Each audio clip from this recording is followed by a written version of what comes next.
ಇನ್ನು ಕೋಮು ಭಾಷಣ ಹತ್ತಿಕ್ಕಲು ಒಂದು ಕಾನೂನನ್ನು ರೂಪಿಸಬೇಕು. ನಿಜ, ಅದು ಕಾನೂನು ಬೇಕಾಗಿಲ್ಲಪ್ಪ, ಪೊಲೀಸರೇ ಕ್ರಮ ತಗೋತಾರೆ, ಫ್ರೀ ಹ್ಯಾಂಡ್ ಕೊಡಿ. ಜಿಲ್ಲೆಯ ಶಾಸಕರು ಪ್ರಚೋದನಕಾರಿ ಭಾಷಣ ಮಾಡ್ತಾ ಇದ್ದಾರೆ. ಕೇಸ್ ಆದರೂ ಅವರಿಗೆ ಸಂಘಟನೆಯ ಬೆಂಬಲ ಇದೆ. ಪ್ರಚೋದನೆ ಕೊಡುವವರಿಗೆ ರಾಜಕೀಯ ರಕ್ಷಣೆಯೂ ಇದೆ. ಹೌಕಮ್ ನಿಮ್ಮದೇ ಸರ್ಕಾರ, ನೀವೇ ರಕ್ಷಣೆ ಕೊಡ್ತಾ ಇದ್ದೀರಾ ಅವರಿಗೆ? ದಿನೇಶ್ ಗುಂಡೂರಾವ್ ಅವರು ಹೆಂಗೆ ಹೇಳ್ತಾರೆ ಇದು?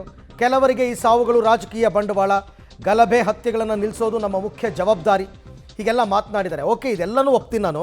ಬಟ್ ಪ್ರಚೋದನೆ ಕೊಡುವವರಿಗೆ ರಾಜಕೀಯ ರಕ್ಷಣೆ ಇದೆ ಅಂದರೆ ಏನು ಬಿಡಿಸಿ ಹೇಳಿ?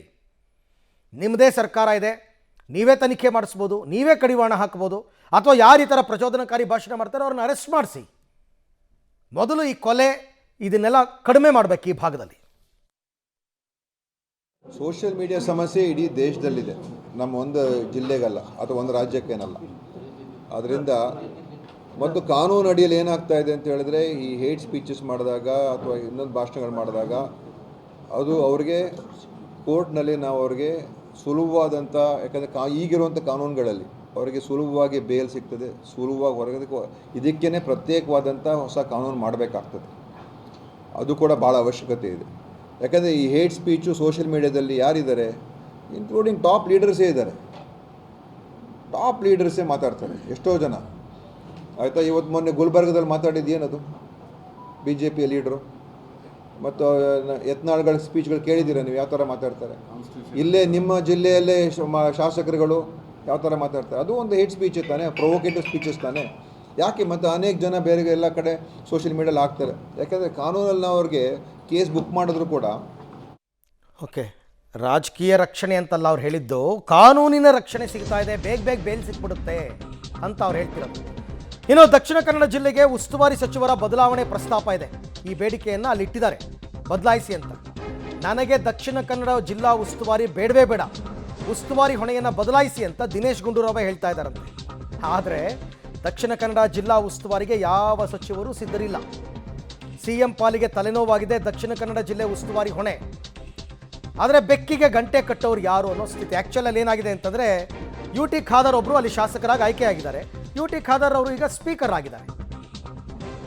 ಉಗ್ರವಾದಂಥ ವಾತಾವರಣ ನಿರ್ಮಾಣ ಮಾಡ್ತಕ್ಕಂಥದ್ದಕ್ಕೆ ಸನ್ನಿವೇಶ ಅಲ್ಲಿ ಆಗ್ತಾ ಇರುವಂಥದ್ದು, ಇದು ಬಹಳ ಒಂದು ಆತಂಕ ಸೃಷ್ಟಿ ಮಾಡ್ತಕ್ಕಂಥದ್ದು. ಒಬ್ಬರು ತೀರೋದ್ರು, ನೀವು ಹೆಚ್ಚು ಜನರನ್ನ ಕೊಲ್ಲಬೇಕು ಅಂತ ಒಂದು ಆಲೋಚನೆ ಕೂಡ ಮಾಡಿದ್ರು. ತೀವ್ರಗಾಮಿ ಒಂದು ಮನಸ್ಥಿತಿ ಬಿಜೆಪಿ ಅವ್ರದ್ದು. ಮುಸಲ್ಮಾನರಂತ ಹೇಳಿದ ತಕ್ಷಣ ಅವರು ಒಂದು ರೀತಿ ಪಾಕಿಸ್ತಾನಿ, ಈ ಥರ ಮನಸ್ಥಿತಿ ಅನೇಕ ಯುವಕರನ್ನ ಅವರ ಮನಸ್ಸುಗಳನ್ನು ಕೆಡಿಸ್ಬಿಟ್ಟಿದೆ.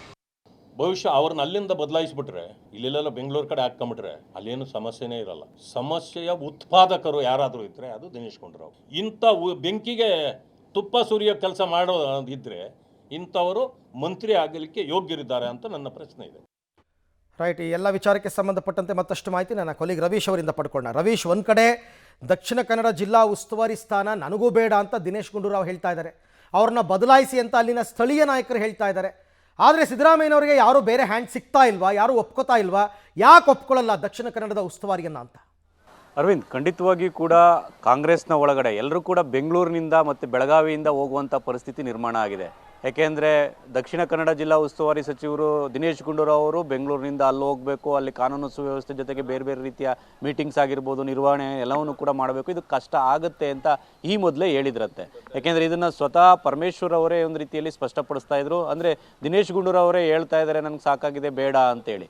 ಅಂದರೆ ಅಲ್ಲಿನ ಲೋಕಲೈಟ್ಸು ಹೇಳೋದ್ರ ಜೊತೆಗೆ ಮುಸ್ಲಿಂ ಮುಖಂಡರು ಇಲ್ಲ ಉಸ್ತುವಾರಿ ಸಚಿವರು ಇವರು ಬೇಡ ಬೇರೆಯವ್ರನ್ನ ಹಾಕಿ ಅಂತ ಹೇಳ್ತಾ ಇದ್ರು ಕೂಡ ದಿನೇಶ್ ಗುಂಡೂರಾವ್ ಅವರೇ ಈ ಮೊದಲೇ ಪ್ರಸ್ತಾಪ ಇಟ್ಟಿದ್ರು ಅಂತ ಕೂಡ ಅವರು ಕನ್ಫರ್ಮ್ ಮಾಡ್ತಾ ಇದ್ದಾರೆ. ಇನ್ನೊಂದು ಕಡೆ ಬೆಳಗಾವಿಯಿಂದ ಉಡುಪಿಗೆ ಹೋಗಬೇಕಾಗುತ್ತೆ ಆ ಒಂದು ಲಕ್ಷ್ಮೀ ಹೆಬ್ಬಾಳ್ಕರ್ ಅವರು ಉಡುಪಿ ಜಿಲ್ಲಾ ಉಸ್ತುವಾರಿ ಸಚಿವರು. ಹಾಗಾಗಿ ಕರಾವಳಿಯ ಪ್ರಮುಖ 2 ಜಿಲ್ಲೆಗಳಲ್ಲೂ ಕೂಡ ಒಂದು ರೀತಿಯಲ್ಲಿ ಶಿಫ್ಟ್ ಮಾಡುವಂಥ ಪ್ರಕ್ರಿಯೆ ಏನಿದೆ ಇದು ಸಮಸ್ಯೆ ಆಗ್ತಾ ಇದೆ ಅಂತ ಆಯಾ ಸಚಿವರು ಹೇಳ್ಕೊಂಡ್ರು ಕೂಡ ಎಲ್ಲೋ ಒಂದು ಕಡೆ ಅದಕ್ಕೆ ಬೇರೆ ಆಲ್ಟರ್ನೇಟ್ ಯಾರಿದ್ದಾರೆ ಅನ್ನೋದ್ರ ಬಗ್ಗೆ ಕೂಡ ಒಂದು ರೀತಿಯಲ್ಲಿ ಸಿಎಂ ಅವರು ಚಿಂತಾಕ್ರಾಂತರಾಗಿರ್ತಕ್ಕಂಥದ್ದು. ಯಾಕೆಂದರೆ ಯಾರೊಬ್ಬರು ಕೂಡ ಆ ಜಿಲ್ಲೆ ಬೇಡವೇ ಬೇಡ ಅನ್ನೋ ಒಂದು ನಿರ್ಧಾರಕ್ಕೆ ಬಂದಿರತಕ್ಕಂಥದ್ದು.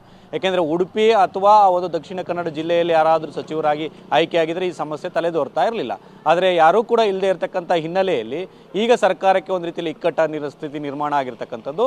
ಅಂದರೆ ಬೆಂಗಳೂರಿನ ಕೆಲವರು ಕೂಡ ಒಂದು ರೀತಿಯಲ್ಲಿ ಅಲ್ಲಿಗೆ ಹೋಗಿ ನಾವು ಅಲ್ಲಿ ನಿರ್ವಹಣೆ ಮಾಡೋದಕ್ಕೂ ಕೂಡ ಕಷ್ಟ ಸಾಧ್ಯ ಆಗುತ್ತೆ. ಪದೇ ಪದೇ ಕಾನೂನು ಸುವ್ಯವಸ್ಥೆ ವಿಚಾರದಲ್ಲಿ ಸಮಸ್ಯೆ ಆಗ್ತಾ ಇದೆ. ಹಾಗಾಗಿ ಇದನ್ನು ಹ್ಯಾಂಡಲ್ ಮಾಡೋದು ಕಷ್ಟ.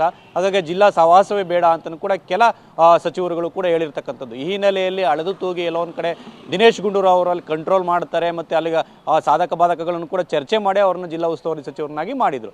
ಆದರೆ ಈಗ ಅವರೂ ಕೂಡ ಆ ಒಂದು ಉಸ್ತುವಾರಿ ಸಚಿವ ಸ್ಥಾನ ಬೇಡ ಅಂತ ಪ್ರಸ್ತಾಪ ಮುಂದಿಟ್ಟಿರ್ತಕ್ಕಂಥ ಹಿನ್ನೆಲೆಯಲ್ಲಿ CM ಯಾರನ್ನು ಮಾಡಬೇಕು ಅನ್ನೋ ಒಂದು ಸಮಸ್ಯೆ ಗೊಂದಲದಲ್ಲೂ ಕೂಡ ಅವ್ರು ಇರ್ತಕ್ಕಂಥದ್ದು. ಹಾಗಾಗಿ ಈ ಪ್ರಕ್ರಿಯೆ ಇನ್ನೊಂದಷ್ಟು ದಿನ ಎಳೆದಾಡುವಂಥ ಸಾಧ್ಯತೆಗಳು ಕೂಡ ಇದೆ.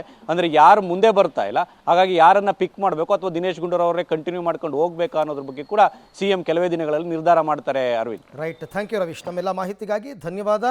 ಸೊ ಕೆಲವೊಂದು ಸ್ಥಾನಗಳೇ ಅಂಥದ್ದು ಯಾರಿಗೂ ಬೇಡವಾಗಿರುತ್ತೆ. ಈಗ ದಕ್ಷಿಣ ಕನ್ನಡ ಜಿಲ್ಲಾ ಉಸ್ತುವಾರಿ ಸಚಿವ ಸ್ಥಾನ ಕೂಡ ಹಾಗೆ ಆಗಿದೆ.